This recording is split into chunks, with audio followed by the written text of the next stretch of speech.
लेकिन उनकी negotiation skill, उनकी रीजनिंग एबिलिटी, उनका कहीं ना कहीं कम्युनिकेशन स्किल इतनी स्ट्रांग होती है कि वो किसी को भी क्या कर देते हैं, कन्विंस कर देते हैं। अगर आपकी कन्विंसिंग और नेगोशिएशन स्किल बहुत अच्छी है ना। Hello students, this is Shubham Mishra, your reasoning educator. मैं आज आप सभी के साथ जुड़ी हूँ। तो ये वीडियो बहुत सीरियस होने वाला है, बहुत इंपॉर्टेंट होने वाला है, आपका कहीं ना कहीं करियर डिसाइड करने वाला वीडियो है। मेक करियर इन लॉ, है ना। अब ये टाइम इतना सीरियस है और बहुत इंपॉर्टेंट टाइम है जो प्रेजेंट टाइम आपका चल रहा है, मई का टाइम। बहुत सारे बच्चे हैं जिनके 12th के रिजल्ट आए अभी कुछ 2-4-10 दिनों पहले, है ना। कुछ लोगों ने ग्रेजुएशन का एग्जाम दिया होगा, उनका रिजल्ट आने वाला होगा। तो ये टाइम इतना इंपॉर्टेंट है आपका करियर डिसाइड करने के लिए कि एक्चुअली क्या करियर चूज़ करूँ। ये सबसे बड़ा मास प्रॉब्लम है हमारे इंडिया में, बहुत बड़े अमाउंट में स्टूडेंट्स का, कि करियर बनाए तो किस में बनाएं। क्योंकि आप किसी भी प्रोफाइल को देखते हो ना, तो आप देखते हो कि कितना फ्यूचर आपका कितना ब्रॉड है, कितना ज़्यादा प्रोमिनेंट है। आप करियर बना रहे हो तो कहाँ तक जा सकते हो, इसमें एक एटॉम कैसे टच कर सकते हो, है ना। बहुत सारे लोग डिसाइड नहीं कर पाते हैं। अच्छा, अगर आपको लॉ करनी है तो क्या करियर ऑप्शन होंगे, क्या स्किल्स रिक्वायर्ड होते हैं, क्या हर कोई एक अच्छा लॉयर बन सकता है, क्या हर कोई एक अच्छा एडवोकेट बन सकता है ना। या करियर ऑप्शंस क्या मिलेंगे, कहाँ कहाँ मैं लॉ करने के बाद मुझे जॉब मिल सकती है, कौन से एंट्रेंस एग्जाम देने की, अगर मैं 12th पास आउट हूँ तो क्या मेरे लिए इसमें करियर बनाने की पॉसिबिलिटीज़ हैं, क्या मैं ग्रेजुएट हूँ, आफ्टर ग्रेजुएशन भी क्या मैं इसमें करियर बना सकता हूँ। सारी चीज़ों पे आज हम डिटेल में बात करेंगे। अगर आपको अपने दिमाग क्लैरिटी रखनी है लॉ को लेकर के कि आप कैसे अपना करियर बनाएं, तो इस वीडियो को लास्ट तक देखिएगा, आराम से देखिएगा, बिना पेशेंस थोड़ा सा खोए हुए, है ना। चलो समझते हैं। सबसे पहली चीज़ इंपॉर्टेंट है कि why choose law as a career. भाई क्यों चूज़ करना चाहिए, क्या आपको ऐसा मिल रहा है। आप कोई भी करियर चूज़ करते हो तो आपको जॉब सिक्योरिटी चाहिए रहती है, कितना डिमांडिंग है वो, क्या अगर मार्केट में वो चीज़ है तो उसकी कितनी रिस्पेक्ट है ना, हम कितना बेटर अर्न कर सकते हैं, ये सारी चीज़ें हम सोचते हैं।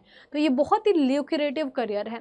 Law among these highest paid professional है। आप देखते भी होंगे यार, बहुत कपिल सिब्बल और राम जेठमलानी ऐसे ऐसे बड़े बड़े लॉयर्स का, अगर इसमें करियर आपने बना लिया अच्छे से, थोड़ी मेहनत कर ली शुरुआत में, तो ये एक स्किल होती है। स्किल पे सबसे ज़्यादा लोग पैसे कमाते हैं। जैसे कि आप लोग देखते होंगे कि कोई सीए है, कोई डॉक्टर है, तो ये स्किल्स होती हैं कि एक बार आपने कर लिया, अब आपकी स्किल सेट हो चुकी है, आप जितना बेटर काम करेंगी एक हद लेवल तक आप पैसे कमा सकते हैं, हद लेवल तक अपने करियर को सेट कर सकते हैं, अगर आप फिनेंशियल स्ट्रांगनेस चाहते हैं तो। इन डिमांड प्रोफेशन है डेफिनेटली। आजकल तो आप देख ही रहे हैं कि स्कूल हो, अगर कोई कंपनी है ना, कॉरपोरेट है, कोई गवर्नमेंट ऑर्गेनाइजेशन है, कोई प्राइवेट ऑर्गेनाइजेशन है, अगर सिर्फ आप कोर्ट में नहीं काम करना चाहते तो डिफरेंट डिफरेंट जगह पर आपको, ये बहुत डिमांडिंग प्रोफेशन है। अभी मैं आगे आपको बताऊंगी कहाँ कहाँ अगर आप लॉ कर लेते हैं तो कहाँ कहाँ पे आपके करियर ऑप्शंस आपके लिए खुल जाते हैं। डाइवर्स एम्प्लॉयमेंट अपॉर्चुनिटी, डेफिनेटली आप अलग अलग जगह पर काम कर सकते हैं, है ना। जैसे कि आप देखेंगे तो प्राइवेट फर्म्स में कर सकते हैं, गवर्नमेंट फर्म्स में कर सकते हैं, एजेंसीज में कर सकते हैं, डिफरेंट डिफरेंट कॉर्पोरेशंस में कर सकते हैं, एनजीओज में कर सकते हैं।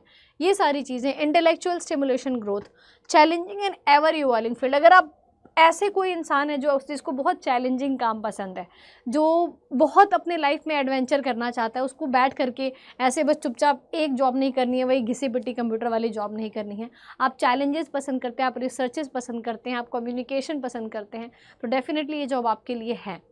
हेल्पफुल इन सिविल सर्विसेज, तो सिविल सर्विसेज में भी बहुत ज़्यादा हेल्पफुल है। जिन लोगों को जज वगैरह बनना होता है, जो लोग पीसीएस वगैरह का एग्ज़ाम देते हैं, तो उनके लिए काफ़ी ज़्यादा हेल्पफुल है ये। And skill required to be a good lawyer, definitely एक अच्छा लॉयर बनने के लिए आपको स्किल्स तो चाहिए यार। कुछ लोगों को आप देखते होंगे कि बहुत ज़्यादा पढ़े लिखे नहीं है वो, लेकिन उनकी नेगोशिएशन स्किल, उनकी रीजनिंग एबिलिटी, उनका कहीं ना कहीं कम्युनिकेशन स्किल इतनी स्ट्रांग होती है कि वो किसी को भी क्या कर देते हैं, कन्विंस कर देते हैं। अगर आपकी कन्विंसिंग और नेगोशिएशन स्किल बहुत अच्छी है ना, आप इसमें बहुत अच्छा अपना करियर बना सकते हैं। Legal knowledge, communication skill, analytical ability, reasoning ability, strong interpersonal skill, यानी कि आप बेटर वे में लोगों से कम्युनिकेट कर पाते हैं, नेगोशिएट कर पाते हैं जितना अच्छा, ये अगर आपके अंदर स्किल्स हैं तो आप बहुत ही सक्सेसफुल करियर बनाएंगे लॉ में। इसके बाद बात करते हैं who can pursue the law. Definitely, तो कौन कौन कर सकता है लॉ भाई, है ना। 12th पास आउट कर सकता है या ग्रेजुएशन ही ज़रूरी है, क्या चीज़ें हैं, क्या ऐसा है कि आप, हम अगर देखना चाहें एक तरीके से कि कौन कौन परस्यू कर सकता है, सबसे पहली चीज़ अगर हम यहाँ पे देखेंगे तो आफ्टर 12th भी आपके पास बहुत ब्रॉड कहीं ना कहीं लॉ में करियर बनाने का मौका होता है। सीधा 12th पास आउट करें, अगर कोई बच्चा 11th में भी, मैं उसको सजेस्ट करूँगी अभी से आप प्रिपरेशन स्टार्ट कर दीजिए, क्योंकि आफ्टर 12th आपके पास 5 ईयर इंटीग्रेटेड लॉ कोर्स होता है, ठीक है, जिसमें आप BA LLB, BBA LLB, BCom LLB, BSc LLB सब कुछ कर सकते हैं, ठीक है। कौन कौन से एंट्रेंस एग्जाम होते हैं? क्लैट का एग्जाम होता है जो कॉमन लॉ एडमिशन टेस्ट होता है। इंडिया में टॉप 25 NLUs हैं, सारे NLUs इसके अंदर पार्टिसिपेट करते हैं। इसके बाद एलेट है जो कि दिल्ली में है, ये सिर्फ दिल्ली के लिए है NLU। स्लैट LSAT है जो ऑल ओवर इंडिया लेवल पर होता है। MSCT है जो महाराष्ट्र के टॉप कॉलेज जिसको GLC ILC पुणे बोलते हैं वो कॉलेजेस आपको यहाँ पे मिलेंगे। बट सिर्फ ये महाराष्ट्र में कॉलेज तो है, लेकिन पूरे ऑल ओवर इंडिया का बच्चा इसमें पार्टिसिपेट कर सकता है। बहुत ही प्रोमिनेंट कॉलेज है, बहुत ही बढ़िया कॉलेजेस आते हैं इसके अंदर, यानी कि जो मुंबई में टॉप लॉयर्स आपको देखने को मिलेंगे वो यहाँ से पढ़े हुए देखने को मिलेंगे, जो दिल्ली में देखेंगे वो CUT के थ्रू जाते हैं, क्लैट के थ्रू भी जाते हैं, है ना। ये तो है आफ्टर 12th आप ये कोर्सेज कर सकते हैं और ये आपके एग्ज़ाम्स है जिसको आप पार्टिसिपेट करके एग्ज़ाम क्लियर करके एडमिशन ले सकते हैं आफ्टर 12th। 5 ईयर का आपका कोर्स होता है फिर ये, जिसमें ग्रेजुएशन भी और पोस्ट ग्रेजुएशन दोनों होती है। लॉ डिग्री आफ्टर ग्रेजुएशन, अब आप ग्रेजुएट हो सकते हैं। बहुत से ऐसे लोग होते हैं जो ग्रेजुएशन के बाद अपना करियर डिसाइड कर पाते हैं कि यार मुझे लॉयर बनना है, मुझे लॉ करना है, ग्रेजुएशन तो कर लिया किसी के प्रेशर में आकर के, लेकिन आपकी अब लोग सोचते होंगे क्या स्ट्रीम होती होगी, क्या मैम लॉ करने के लिए सिर्फ मुझे जो है कि आर्ट्स का स्टूडेंट हो जाना चाहिए? आपने कॉमर्स से ग्रेजुएशन करी है, आपने BA करा है, आपने BSc करा है, आपने BCom करा है, BTech करा है, किसी भी डिग्री से अगर आप पास आउट है आप एलिजिबल है। इसमें कोई एलिजिबिलिटी का ये नहीं होता है कि आप इसी से पर्टिकुलर स्ट्रीम से अगर आपने ग्रेजुएशन करी है तभी, हर एक स्ट्रीम से आपने किसी भी पर्टिकुलर स्ट्रीम से करी आप एलिजिबल हैं। अच्छा, कौन कौन से एंट्रेंस एग्जाम होते हैं? DU LLB, BHU LLB, PU LLB, AMU इसमें आता है, अलीगढ़ मुस्लिम यूनिवर्सिटी, ठीक है, ये सारे एंट्रेंस एग्जाम होते हैं। ये DU और BHU जो है आपका वो CUT के अंदर आता है। किसके अंदर आता है? CUT के अंदर आ जाता है। CUT PG LLB। PU LLB का अलग से एग्ज़ाम होता है, अलीगढ़ मुस्लिम यूनिवर्सिटी का अलग से एग्ज़ाम होता है, इलाहाबाद यूनिवर्सिटी का अलग से एग्ज़ाम होता है ना। तो कुछ अलग से भी एग्ज़ाम्स होते हैं, बट ये सारे एग्ज़ाम्स आपके होते हैं ग्रेजुएशन के बाद अगर आपको LLB करनी है तो।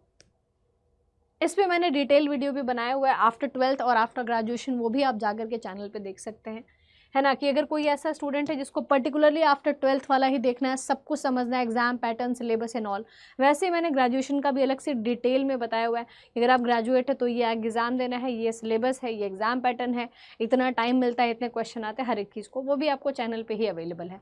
लॉ एंट्रेंस एग्जाम क्लैट होते हैं, मैंने बताया, AILET, SLAT, NLAT, Maharashtra state government colleges के एग्ज़ाम।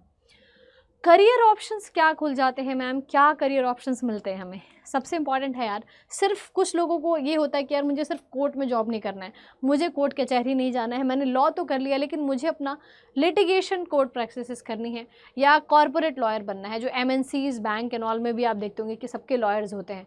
जब आप किसी पर्टिकुलर जगह पर जॉब करने जाएंगे तो आप लोगों को एक वो मिलता है, ऑफर लेटर मिलता है, तो वो जो ऑफर लेटर बनता है ना, वो ऑफर लेटर भी कॉर्पोरेट लॉयर्स बनाते हैं, या हर एक कॉर्पोरेट को, पंगे तो सबको ही करता है यार, लॉयर सबको चाहिए, है ना, क्योंकि हर जगह कहीं ना कहीं सीन्स क्रिएट हुए रहते हैं। वो सारी प्रॉब्लम से बचने के लिए हर एक companies, MNCs, private companies, government जो एजेंसीज़ होती हैं वो सब क्या करती हैं, कॉर्पोरेट लॉयर रखती हैं। जुडिशरी जज वाया PCSJ जो एग्ज़ाम होता है, इसमें तो बहुत ज़्यादा आपका करियर बहुत ही एपिटॉम पर होता है, मतलब एक बेहतरीन करियर होता है। आप समझ सकते हैं कि यार अगर आप आफ्टर LLB अगर आप जुडिशरी एग्ज़ाम दे रहे हैं, PCSJ का एग्ज़ाम दे रहे हैं, आप PCS पे जज की पोस्ट पर आप लग रहे हैं, तो क्या रिस्पेक्ट रहेगी आपके समाज में, सोसाइटी में, आपकी खुद की एक पर्सनल लाइफ कितनी बेहतरीन हो सकती है। Government law and public prosecutors भी होते हैं, लीगल रिसर्च और प्रोफेसर्स, डेफिनेटली जो प्रोफेसर्स स्कूल्स, कॉलेजेस में आपको देखने को मिलते हैं, NLU होगा, एलेट हो गया, DU के जो टॉप लॉ कॉलेजेस हैं, महाराष्ट्र के जो टॉप लॉ कॉलेजेस हैं, उन सब में जो लीगल प्रोफेसर्स होते हैं वो भी क्या होते हैं, उन्होंने भी LLB करी होती है। And NGO and human right advocacies, इसमें भी बहुत अच्छा ग्रोथ है, बहुत अच्छा करियर अपॉर्चुनिटीज़ है। तो इतनी प्रॉपर, इतनी जगह पर आप काम कर सकते हैं, तो आप समझ सकते हैं कि ऑप्शंस तो आपके पास भर भर के हैं। मतलब एक बार आपने LLB अगर अच्छे से कर ली, थोड़ी मेहनत करके कर ली ना, ऑप्शंस आपके पास बहुत है, एक जगह नहीं, दो जगह नहीं, तीसरी जगह नहीं, चौथी जगह नहीं, पाँचवीं जगह नहीं, छठे जगह, तो मतलब इमेंस है। आपका ये नहीं हो पाएगा कि आप एक जगह पर सिर्फ कोर्ट में ही बंधे हुए हो, इतनी जगह पर आप सब कुछ ट्राई कर सकते हैं, है ना, करियर बना सकते हैं अपना। ओके इसके बाद बात करते हैं कि top law colleges in India में कौन कौन से हैं जहाँ से आप NLU जो है, NLSIU बैंगलोर, NLSR हैदराबाद, ये सब NLUs हैं हमारे, है ना। ये क्या है, हमारे NLUs हैं जो क्लैट के थ्रू आपको मिलते हैं। NLDU दिल्ली जो है एलिट का है। Symbiosis law college faculty of law DU का है, जिसको आप CUET के थ्रू पा सकते हैं, है ना। ये CUET के थ्रू आपको मिलता है। GNLU WBNG ये कैलकाटा का है, ये गांधीनगर यानी कि गुजरात का कॉलेज है। BHU आपको पता ही है, GLC मुंबई, ILC पुणे, ये सारे महाराष्ट्र। MS सेट जब आप एग्ज़ाम देंगे तो उसके अंदर ये कॉलेजेस आपके आ जाते हैं, ठीक है। एंड इसके बाद बात करेंगे कि मैम चलो ये तो हमने करियर ग्रोथ समझ लिया, हमने स्किल समझ लिया, हमने कौन से एग्ज़ाम देने होंगे, टॉप के कॉलेजेस कौन से हैं। DU और BHU से आपको सिर्फ करना होता है तो आपको CUET देना होता है, ठीक है। बहुत सारे ऐसे बच्चे जिनको DU से ही करना है, जिनका ड्रीम कॉलेज होता है, ड्रीम यूनिवर्सिटी होती है DU और BHU, उसके लिए आप CUET का एग्ज़ाम देंगे तो हर साल आपका मार्च और अप्रैल में होता है, ठीक है। क्लैट के एग्ज़ाम दिसंबर में होता है, एलेट स्लैट ये सब क्या दिसंबर में एग्ज़ाम्स होते हैं, ठीक है। तो 5 ईयर एंड 3 ईयर के हिसाब से यहाँ पर कोर्स डिवाइडेड होता है। और सबसे बड़ी चीज़ ये होती है कि जो ग्रेजुएशन के बाद वाले उसकी कोई एज लिमिट नहीं है। आपकी एज 20 है, आपकी एज 21 है, 30 है, 40 है, 50 है, आप आराम से LLB कर सकते हो। LLB की सबसे बेहतरीन क्वालिटी ये होती है। सब्जेक्ट्स क्या होते हैं मैम, क्या सब्जेक्ट्स लेने होते हैं यार, देखो 5 सब्जेक्ट होते हैं मोटा मोटा, अगर मैं बता दूँ हर एक एग्ज़ाम में, तो इंग्लिश आपको हर एक एग्ज़ाम में मिल जाएगा, ठीक है। लॉजिकल रीजनिंग आपको हर एक एग्ज़ाम में मिल जाएगी, मैथ्स आपको हर एक एग्ज़ाम में मिल जाएगा, करंट अफेयर हर में। लीगल रीजनिंग आपकी MS सेट में होती है, क्लैट में होती है, CUET में नहीं होती है, ठीक है। तो मोटा मोटा ये 5 सब्जेक्ट्स होते हैं जिसको पढ़ करके, और बहुत हाई लेवल पे नहीं, लाइक इतना है कि आपका इंग्लिश और क्वांट और ये तो ऐसे हैं कि बहुत ही बेसिक लेवल पे आते हैं, 10th-12th के लेवल पर आते हैं। करंट अफेयर भी बेसिक ही आता है, लॉजिकल रीजनिंग जो कि मैं आपको पढ़ाती हूँ। तो अगर आप चाहते हैं कि आपका लॉजिकल रीजनिंग स्ट्रांग हो तो CUET और MSCT के लिए आपको डेली दोपहर 12 बजे लॉ वाले चैनल पे देखना है, और क्लैट एलेट के लिए आपको क्लैट वाले चैनल पे देखना है, दोपहर 3 बजे मेरी क्लास होती है, ठीक है। तो ये हमारा सब्जेक्ट था, एंड आई होप सो कि ये चीज़ें आपको बहुत ज़्यादा हेल्पफुल होंगी। लेकिन इसके अलावा अगर आपको कोई भी दिक्कत है, कोई भी परेशानी है, तो आप कमेंट करके सारी चीज़ों को समझ सकते हैं, जान सकते हैं। एंड कोई आपको पर्सनल करियर गाइडेंस चाहिए, इतने से भी आपको बहुत सेटिस्फेक्शन नहीं फील हो रहा है कि मैम पर्सनली गाइड करिए, बात करना चाहते हैं आपसे, समझ नहीं पा रहे हैं कि करें भी लॉ या नहीं करें, या क्यों करें, कहाँ से करें, ड्रीम कॉलेज में NLU है, CUET करें या क्लैट करें, कैसे प्रिपरेशन स्टार्ट करें, कौन सी बुक लें, क्या बेस्ट कोचिंग होगा, और रीजनिंग तो नहीं आती, वो तो मैं संभाल लूँगी, देखो रीजनिंग की टेंशन नहीं लेनी है, वो मैं संभाल लूँगी। तो आपको कोई भी गाइडेंस चाहिए, मेंटोरशिप चाहिए, इस मेल ID पर मेरे से जुड़िएगा, डेफिनेटली मैं आपसे कनेक्ट करूँगी, आपसे बात करूँगी, आपकी प्रॉब्लम को समझूंगी, एंड देन आपको सोल्यूशन बताऊँगी। एंड ये कुछ कोर्सेज हैं आपके 3 ईयर LLB के लिए, CUET और MSCT का है, महापैक है ये, जिसमें सारे CUET और सारे जो है कि आपके 3 ईयर LLB के कोर्सेज आ जाते हैं। 5 ईयर LLB के लिए अलग से आप क्लैट के लिए रैंकर्स बैच ले सकते हैं, और सारे कोर्सेज अगर आपको चाहिए एक साथ तो उसमें महापैक है। कोड लगाना है आपको SM Live for maximum discount. तो ये था मेरे साइड से आप लोगों के लिए। कोई डाउट है प्लीज़ कमेंट करिएगा, I will try to make video on that particular problem. So thank you very much guys, bye bye, take care, जय हिंद।